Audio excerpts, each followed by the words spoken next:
Hi friends, I'm కోటి. Welcome to trick విద్యాలయం. ఈరోజు మనం ఫైనాన్స్ చైర్మన్స్ గురించి ఒకసారి నేర్చుకుందాం. ఓకే, ఎందుకంటే 12వ ఆర్థిక సంఘం చైర్మన్ ఎవరు, 13వ చైర్మన్ ఎవరు, ఈ విధంగా అడగడం జరుగుతుంది. కాబట్టి దాని గురించి ఒక చిన్న కథ రూపంలో తెలియజేయడం జరుగుతుంది. దయచేసి చెప్పిన దాన్ని ఊహించుకోవడం ద్వారా మరింత కాలం మీరు గుర్తుంచుకోవడానికి అవకాశం ఉంటుంది. కాబట్టి ఒకసారి ఈ వీడియో అయిన తరువాత కూడా మరొకసారి మీరు ఎలా రిపీట్ చేసుకున్నట్లయితే మీకు ఎక్కువ కాలం గుర్తుంటుందండి. ఒక యోగి దగ్గరికి సంతానం అనే వ్యక్తి వస్తాడండి. యోగి దగ్గరికి సంతానం అనే వ్యక్తి వచ్చి చందాని అడుగుతాడు. యోగి దగ్గరకు వచ్చి చందా అడగగానే ఈ యోగి ఏదో విధంగా తప్పించుకోవాలనే ఉద్దేశంతో ఈ సంతానం అనే వ్యక్తికి పొగుడుతాడండి. ఏమంటే, నువ్వు రాజమండ్రికే, నీ జాతకం ఎలాంటి జాతకం అంటే నీది రాజమండ్రికే మహావీరుడు అయ్యే జాతకం అయ్యా, నీది నీకు ఎందుకయ్యా ఇలా చందాలు అడుగుతున్నావు అనగానే మన సంతానం వెంటనే ఏం చేస్తాడంటే, అబ్బా నాది రాజు జాతకమా అనేసి వెంటనే బ్రహ్మానంద పడిపోతాడండి. ఏం పడిపోతాడండి? బ్రహ్మానందం పడిపోయి ఒక కొత్త సెల్ ఒకటి కొనేస్తాడు. అంతేకాకుండా మనకి బాహుబలి సినిమాలో రాజుకి ఒకవైపు ఒక పంతులు ఉంటాడు, మరొక వైపు సైన్యాధిపతి ఉంటాడు. అలాగే నాకు కూడా ఒక పంతులు సైన్యాధిపతి ఉండాలి. కాబట్టి వెంటనే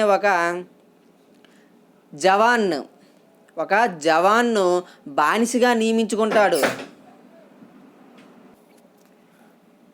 ఒక జవాన్ని బానిస అంటే స్లేవ్ అని కూడా అంటారు ఇంగ్లీష్లో. స్లేవ్, బానిస.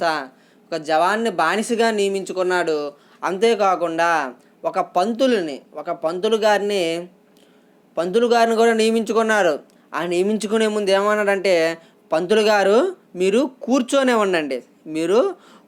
ఉండండి, ఓన్లీ నాకు రంగులు రాస్తూ ఉండు, నేను రాజును కాబట్టి నాకు రంగులు రాస్తూ ఉండు అని చెప్పడం జరిగింది. పంతులు గారికి ఏమని చెప్పారండి, నువ్వు కూర్చోరా.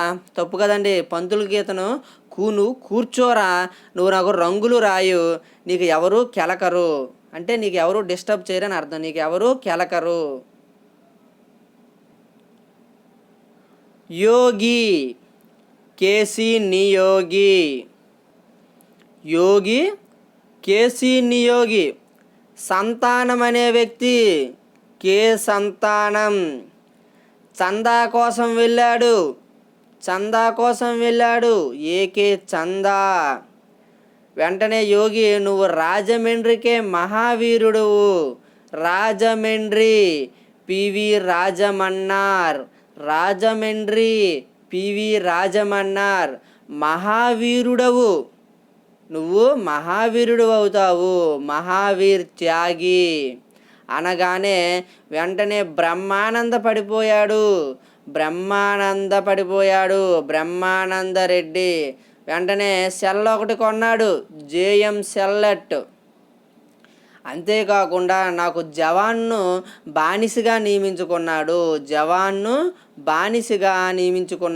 జవాన్ వైబి చవాన్. స్లేవ్గా నియమించుకున్నాడు.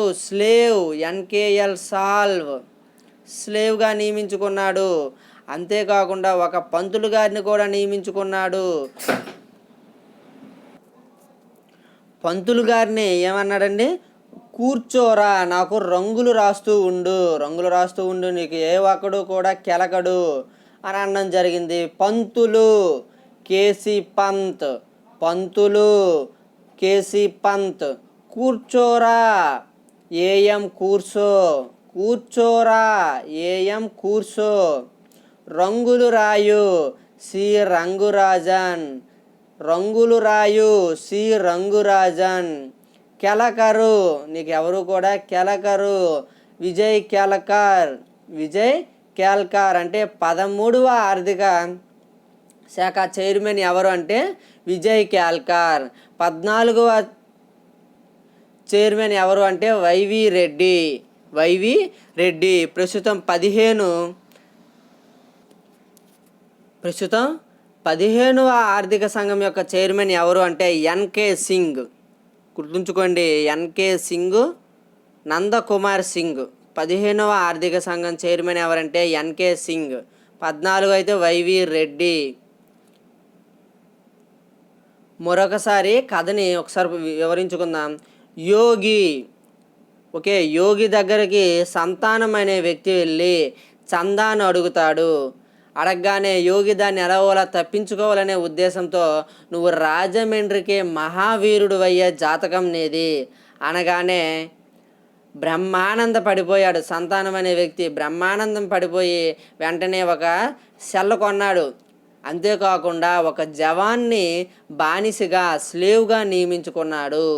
దీంతో పాటుగా ఒక పంతులు గారిని ఏం చేశాడంటే నియమించుకొని నువ్వు కూర్చోరా, నువ్వు నాకు రంగులు రాస్తూ ఉండు, ఎందుకంటే నేను రాజును కాబట్టి నువ్వు నాకు రంగులు రాస్తూ ఉండు, నీకు ఎవరు కెలకరు అని అనడం జరిగింది.